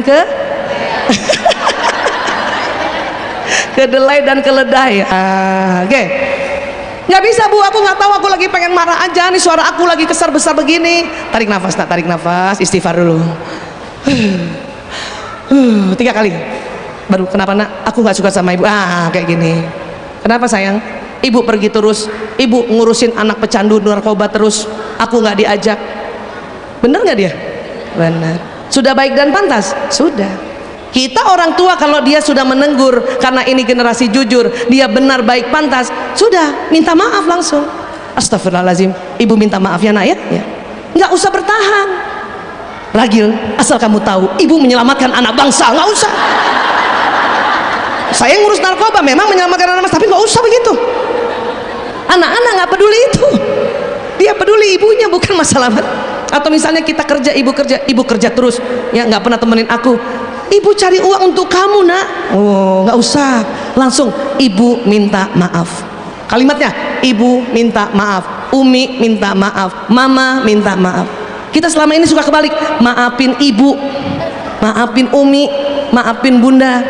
Kan sama Bu Aisyah, enggak, secara penerimaan otak. Ibu minta maaf. Saya itu latihan tuh, ibu. Kan yang salah siapa? Ibu minta maaf. Dia memaafkan hari itu, memaafkan nanti malam, memaafkan besok, memaafkan minggu depan, itu hak dia juga. Bu Aisyah, itu enggak tuman anak-anak belajar diajarin kayak gitu, enggak. Malah dia belajar bahwa ibuku saja yang melahirkan aku, yang urus aku, yang nyusui aku, dikala dikasih masukan, dia langsung minta maaf. Maka dia akan berproses seperti itu nantinya. Setiap kita tegur, dia langsung, ibu, aku minta maaf, please. Nah, tambahannya begitu kan? Nah, paham ya?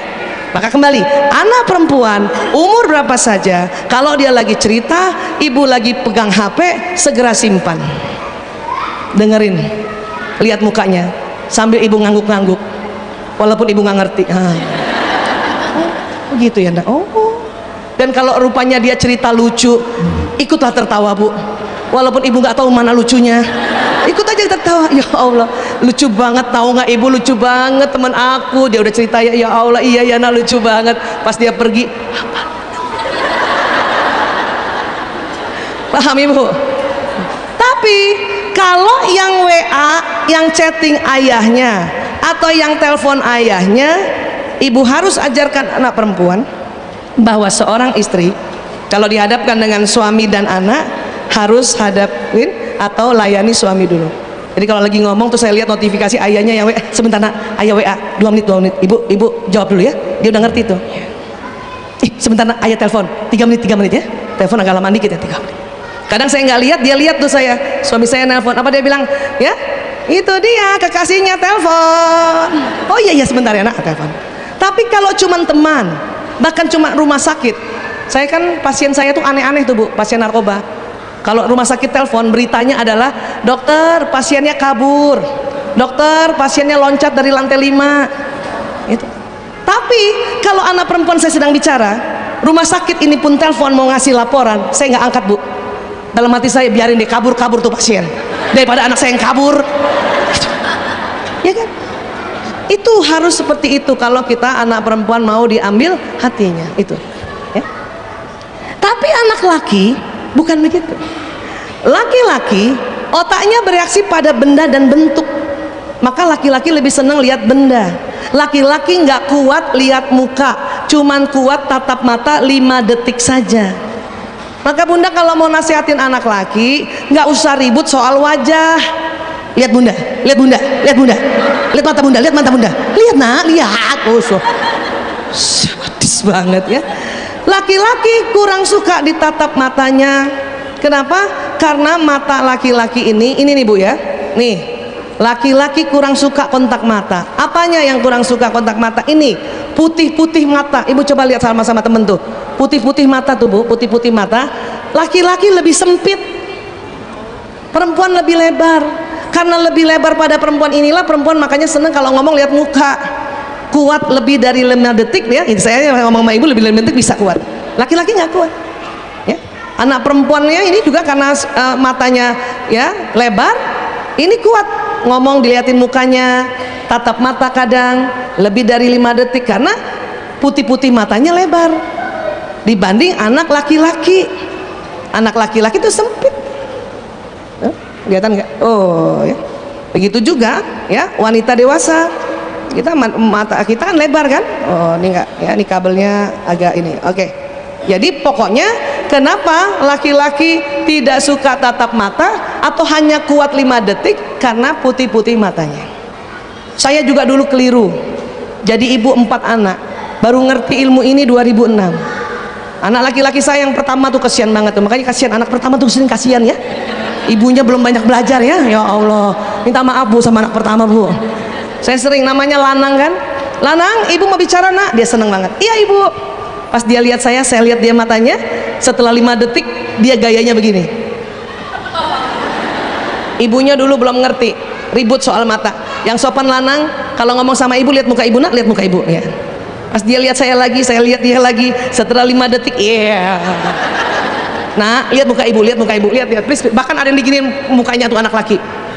Akhirnya setengah jam cuman lihat ibu nak, lihat ibu nak, lihat. Laki-laki nggak usah lihat ibu. Ibu kalau mau anak lakinya lihat muka ibu, ibu jangan tatap matanya. Maka sejak itu saya belajar waktu nasihati anak laki, saya nggak paksa dulu dia tatap mata saya, malah saya tidak lihat dia, saya tulis apa yang mau. Misalnya saya bicara sama Prio, karena masing-masing anak beda peraturan. Ya, minggu depan Prio begini anak, uang jajannya saya tulis gini. Waktu saya tulis begini, dia lihat muka saya. Paham ya tentang anak laki? Begitu juga dengan bapaknya. Bapak-bapak itu nggak tahan lihat muka istri. Coba tanya bapak-bapak yang duduk di pinggir-pinggir ya Pak. Ketawa bapak. Pantesan suami saya setiap subuh habis sholat subuh dia lebih senang lihat motornya dibanding muka istrinya. Maka dulu juga saya salah setelah tahu ilmu ini. Setiap ngomong sama suami saya liatin matanya. Dia lihat tembok, atau dia lihat TV, atau dia lihat gadgetnya lagi. Kenapa? Karena saya terus-terusan lihat.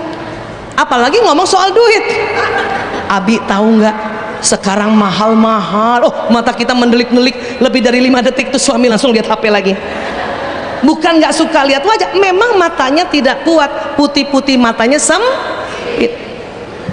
Maka kalau mau ibu mesra, romantis sama suami, caranya adalah kayak gini nih. Ya nih. Lihat suami jangan sampai lebih 5 detik. Sudah 5 detik tunduk. Supaya suami lihat wajah istrinya.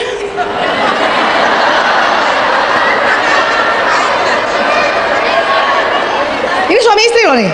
Lagi ya. Jadi kalau ngomong sama suami, sambil ngomong hitung dalam hati 1, 2, 3, 4, 5 tunduk. Saya mulai tuh ikut-ikutan kayak gitu. ayah aku mau ngomong dalam hati, 1, 2, 3, 4, 5 terus tunduk. Jadi gini ayah.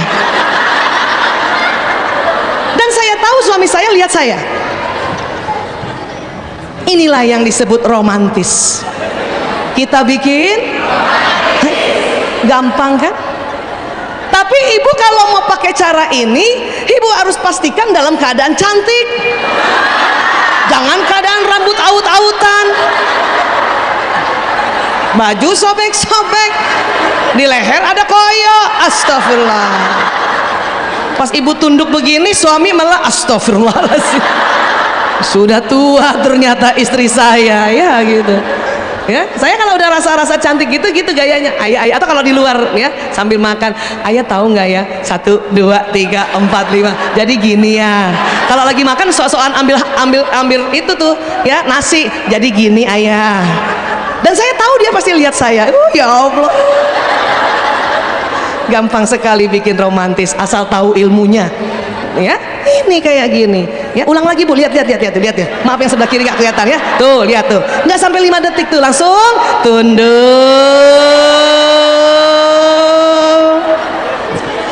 Cantik Bu kayak gitu ya. Kayak gitu ya sayang ya. Please. Dan juga nggak usah maksa suami. Dulu saya begitu, suami saya pagi-pagi kan namanya laki-laki otak benda, era gadget, bukan koran lagi tuh jadi masalah, HP. Terus saya sudah siap untuk pergi keluar rumah, minta izin sama suami. Perempuan masih juga selain minta izin, ayah, aku udah cantik belum? Suami saya sambil pegang HP, iya cantik. Dalam hati saya, bohong banget ya, dia nggak lihat, dia bilang cantik. Yang bener ayah, lihat dulu cantik apa enggak. Tambah marah dia, iya cantik Bu Isa. Akhirnya berangkat kerja dalam keadaan jengkel kan. Sekarang setelah tahu ilmu ini nggak kayak gitu. Kalau saya sudah merasa cantik, mending foto selfie kirim ke HP-nya. Assalamualaikum, saya udah cantik belum? Dan suami saya lebih senang lihat muka saya di HP daripada lihat langsung. Buktinya apa? Itu foto saya dia zoom. Ya Allah. Dari jauh saya lihat, ya Allah di zoom. Makanya ibu kalau mau nanya-nanya begitu foto. Karena laki-laki lebih senang lihat benda. Bukan karena dia nggak peduli sama kita. Ini secara anatomi begini. Dan ini ciptaan Allah. Dan ibu juga jangan merasa itu laki-laki kalau udah di rumah depan HP aja terus, depan laptop aja terus, depan TV. Iya Bu, karena lebih senang lihat benda. Tetapi jika istri sedang tidak lihat suami, suami akan suka curi-curi pandang lihat istrinya. Gitu. Istri lagi nyuci piring dia liatin, pas istrinya lihat dia langsung begini lagi. Istri lagi nyapu dia liatin, istrinya lihat. Sejak tahu itu makanya saya setiap nyuci piring cantik banget. Nyetrika juga harus.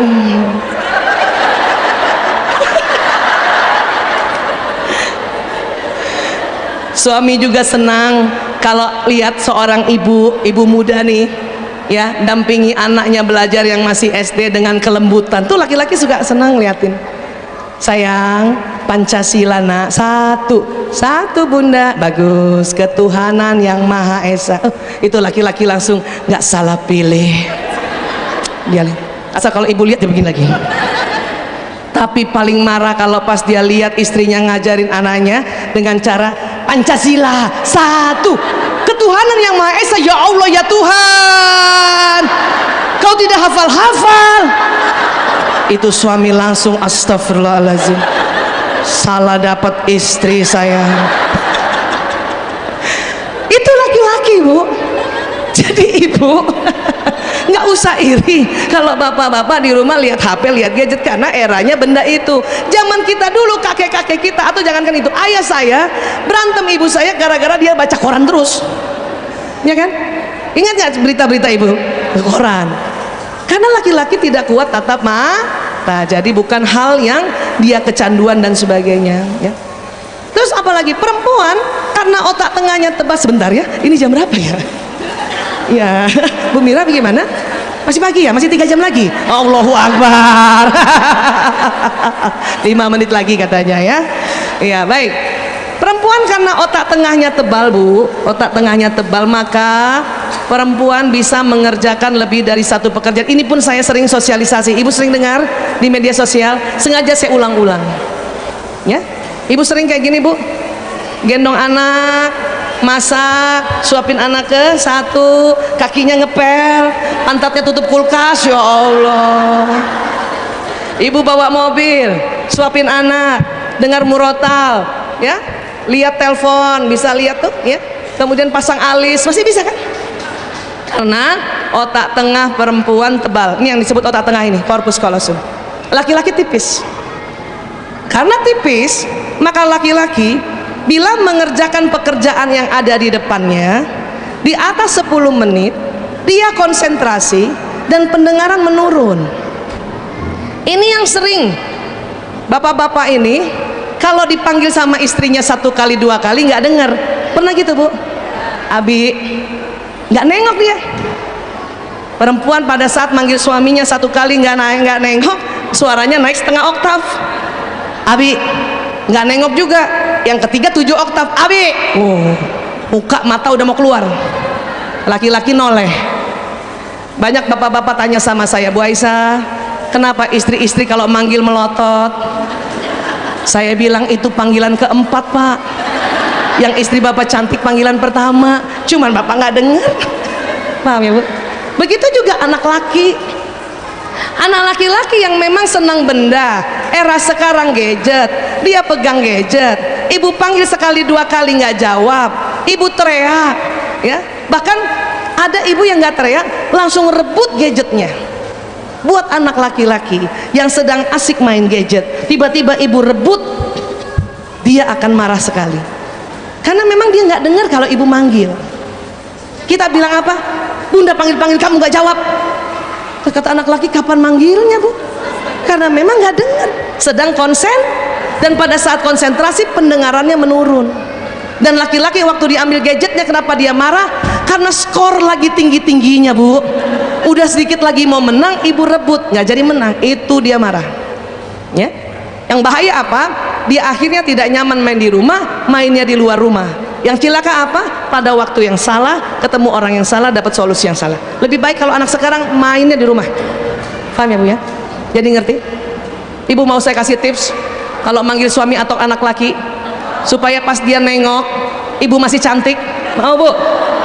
Saya tanya dulu, mahal nih, dibawa dari Jakarta tipsnya nih. Mau? Betul? Waktu kita panggil suami, ya, atau anak laki dan dia menoleh, ibunya masih cantik. Oke? Dengarkan tipsnya.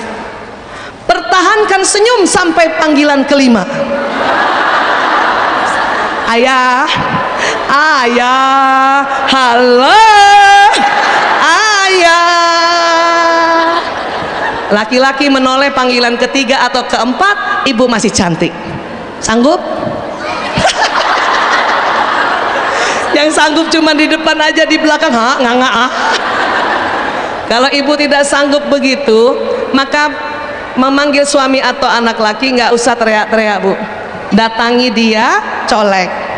Kadang saking konsentrasinya, colekan pertama nggak rasa, Bu. Abi nggak rasa. Baru yang kedua, abi gitu kan? Iya, paham ya? Iya, cari, pakai cara itu, pakai cara yang mana terserah. Kenapa sih, Bu Aisyah? Ini karena otak tengah laki-laki memang lebih tipis, sehingga otak kanan kerja sendiri, otak kiri kerja sendiri. Makanya kalau dia mengerjakan sesuatu di depannya di atas 10 menit, tambah konsentrasi, pendengaran menurun. Perempuan bukan, Allah ciptakan otak tengahnya tebal, otak kiri kanannya tersambung lebih banyak. Itu yang membuat perempuan bisa mengerjakan lebih dari satu pekerjaan yang tidak berhubungan dalam satu waktu. Tahu Ibu? Tapi Bu, ada dampaknya otak kita kayak gini. Apa dampaknya, Bu? Sering salah tunjuk arah.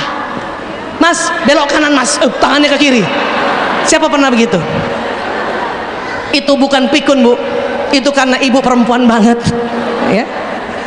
88% perempuan susah baca peta di awal-awal. Utara selatan bingung dia di awal-awal. Ada yang begitu, Bu? berarti ibu perempuan banget ya, benar. Kalau ibu pergi Jogja, ada orang Jogja nggak sini? Dan kalau ibu tanya sama orang Jogja asli, itu nanti arahannya mata angin, Bu. Mas, Jalan Dahlia di mana? Apa kata orang Jogja? 100 meter ke utara, 5 meter ke barat daya. Perempuan lebih senang sebelah mananya Indomaret. Nah, itu.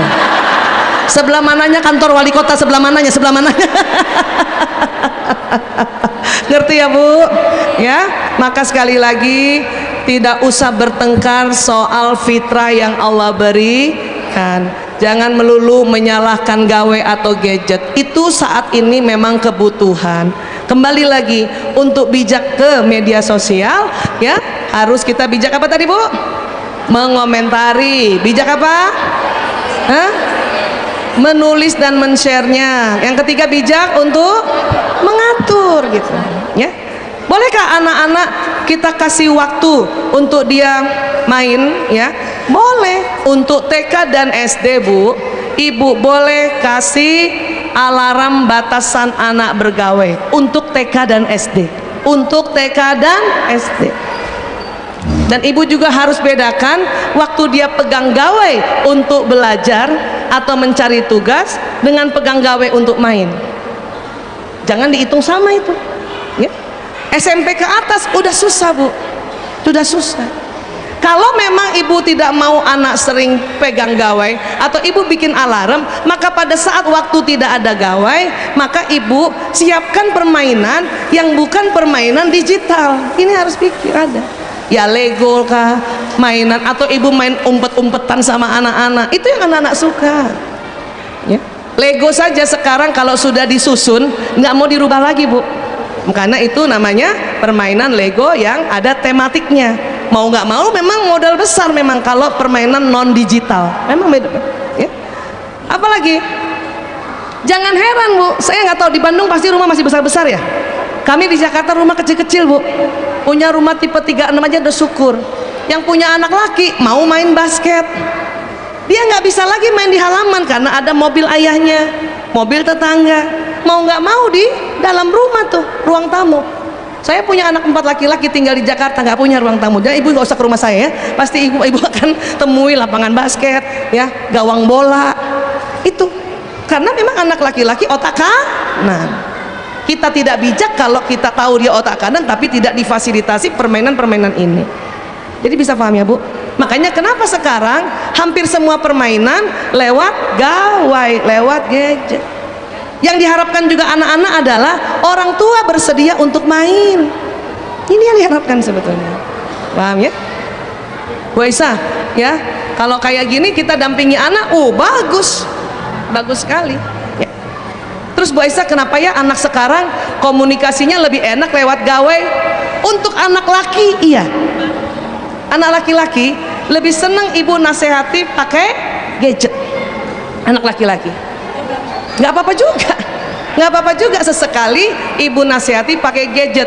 Dia akan membacanya, tapi juga nggak usah marah kalau dijawabnya cuman jempol atau oka atau ye, karena begitulah anak laki-laki. Paham ya, Bu? Iya. Baik ya, Bu Mira. Bu Mira mana? Iya, saya kira nggak usah tanya jawab ya, karena ibu-ibu biasanya nggak nanya, curhat. Jadi 1 orang setengah jam. Ya, kita sebentar lagi mau persiapan sholat zuhur, ya. Tapi satu lagi yang terakhir yang saya mau sampaikan pada teman-teman ibu-ibu. Kadang belajar parenting ibu bingung, susah, suka lupa. Tapi mudah-mudahan satu ini nggak lupa. Apa itu? Rupanya, Bu, ya, mudah-mudahan masih bisa kelihatan. Tubuh manusia mengeluarkan nur, mengeluarkan cahaya, mengeluarkan gelombang elektromagnetik, Bu. Allahu Akbar. Ya. Dari mana itu, Bu Aisyah, keluarnya? Ada yang kita pelajari namanya pembuluh meridian. Titik-titik ada jumlahnya 360 di bawah kulit. Dan titik-titik ini bertawaf, berputar. Bertawaf ya. Dan ini dari sini keluar cahaya kita. Masya Allah. Ya. Untuk apa cahaya ini, Bu Aisyah? Cahaya inilah yang akan membawa pesan doa, yang membawa pesan niat, yang membawa pesan prasangka. Ibu bingung ilmu parenting, Bu. Sementara ibu susah ngomong sama anak-anak, apalagi anak remaja. Mending ibu doain, mending ibu pakai namanya dialog kalbu. Sama anak remaja nggak usah ngegas, namanya juga remaja, tulisannya remaja, makanya rem aja. Setiap anak remaja ibu ngegas, ibu nggak perlu ngegas, dalam hati ibu, ya Allah, rem aja, rem aja, rem aja, rem aja. Kan remaja kan, rem aja bukan? Ya, dan ibu kirim doa. Hati-hati prasangka, Bu. Prasangka bisa kejadian. Kenapa? Karena prasangka kita di broadcast lewat nur kita, lewat gelombang elektromagnetik, dan prasangka itu yang juga ketarik. Paham ya? Makanya doa itu ya senjata orang mukmin, tiang agama dan cahaya langit-langit dan bumi. Jadi diteliti, pada saat orang berdoa itu cahayanya bisa tembus langit dan bisa tembus ya sepanjang bumi ini. Jadi ibu punya anak mungkin tidak di Bandung, kuliah Surabaya, ibu doa sinyal ibu sampai Surabaya. Dia kuliah di Jogja sampai Jogja, kuliah di Malaysia sampai di Malaysia, kuliah di Madinah sampai ke Madinah, Bu. Allahu Akbar. Ya, itu kerennya. Tapi hati-hati prasangka itu, karena doa pasti kalimatnya bagus dan baik. Niat 90% baik, ada 10% niat buruk. Prasangka separuh-separuh, masih ada husnuzon, masih ada suuzon.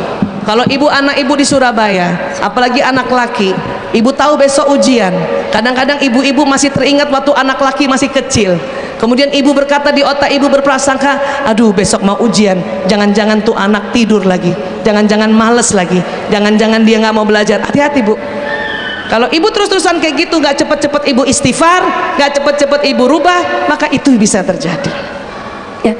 Kalaupun muncul pikiran itu tanpa bisa kita kendalikan, itu nggak apa-apa, Bu, juga segera istighfar. Astagfirullahaladzim, astagfirullahaladzim, astagfirullahaladzim, ya Allah saya mohon ya Allah, ya dengan izinmu ya Allah, anakku, sebut namanya, Bu, Fulan bin Fulan, hari ini tambahkan ilmu, tinggikan kecerdasannya, dia bisa belajar, mengerti ilmunya ya Allah, dan insya Allah besok ujian lulus. Itu supaya omongan ibu ini ya terbroadcast sampai ke anak.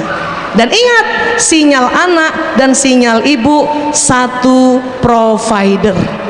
Maksudnya apa, Bu Aisyah? Ini contoh saja ya, bukan di endorse. Kalau ibunya XL, anaknya XL. Bapaknya Telkomsel belum tentu XL. Karena sinyal ibu satu provider. Maka ibu, itulah yang disebut kehebatan, kekuatan doa ibu. Jangan terlalu banyak ngomong marah-marah, lebih baik ibu kirimkan doa pada anak sesuai apa yang ibu harapkan, maka Allah akan ijabah itu. Oke? Dan hati-hati bicara juga, karena apa yang kita bicarakan itu akan ditarik. Itu makanya jangan sampai pada saat kita mengomentari sebagai netizen komentar buruk, kita yang tulis itu akan berbalik pada kita. Paham tentang ini ya? Inilah ilmu gelombang elektromagnetik ya. Untuk itu sahabat-sahabat fillah, insya Allah tambah sehat walafiat kita ya, tambah bersyukur saja dengan adanya teknologi digital. Ambil baiknya, apa-apa tidak boleh berlebihan, dan perkuat doa, perkuat niat. Kalau ada prasangka buruk, cepat-cepatlah diganti prasangka baik, maka insya Allah atas izin Allah apa yang kita ucapkan terjadi ya. Terima kasih, maaf lahir batin, wabillahi taufik wal hidayah. Assalamualaikum warahmatullahi wabarakatuh. Waalaikumsalam warahmatullahi wabarakatuh.